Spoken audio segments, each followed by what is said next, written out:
Bienvenue aux Minutes financières, des chroniques dans lesquelles je vais te partager des trucs qui pourront t'aider dans ton parcours entrepreneurial.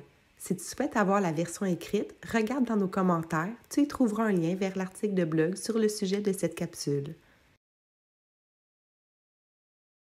Lorsque tu débutes en affaires et que la majorité des tâches comptables est assumée par toi, tu peux utiliser Excel pour noter tes transactions, tes entrées et tes sorties d'argent.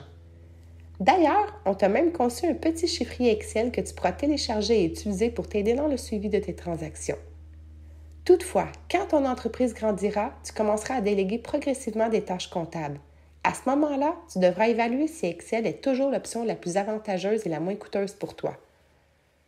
Si tu paies une équipe pour faire ta comptabilité, tu dois t'assurer que tes outils sont efficaces afin que ton équipe comptable passe le moins de temps possible sur ton dossier. De cette manière, ta facture comptable sera réduite. Avec un logiciel comptable, il est possible de limiter grandement tes activités comptables manuelles.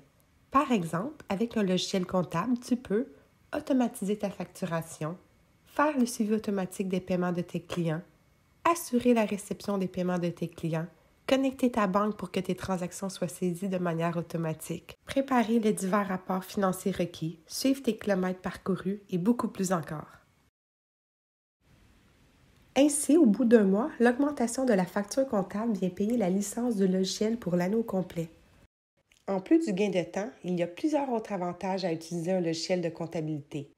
Par exemple, tu réduis ton risque d'erreur, tu peux créer des états financiers consolidés, tu as une meilleure gestion des comptes débiteurs et créditeurs et une meilleure analyse comptable. Tu as donc compris que lorsque ton entreprise grandit, le logiciel comptable devient indispensable. Il est important que tu effectues la transition au bon moment. Réfère-toi à ton comptable pour plus de certitude. Une fois que tu auras décidé de passer à un logiciel comptable, tu devras faire le choix de celui que tu vas utiliser. Sache qu'il existe de nombreuses solutions et rappelle-toi que nous t'avons conçu un guide que tu pourras consulter ultérieurement pour comparer les diverses caractéristiques proposées. Si tu te sens perdu dans ce choix, n'hésite pas à consulter ton équipe comptable. Si tu as aimé cette capsule, n'oublie pas de cliquer sur j'aime et de la partager. Tu peux aussi t'abonner à notre chaîne pour voir nos nouveautés. Si tu souhaites avoir la version écrite, regarde dans nos commentaires, tu y trouveras un lien vers l'article de blog sur le sujet de cette capsule. Si tu souhaites obtenir un rendez-vous avec notre équipe pour une analyse gratuite de tes besoins et une soumission, regarde dans nos commentaires, tu y trouveras un lien pour réserver.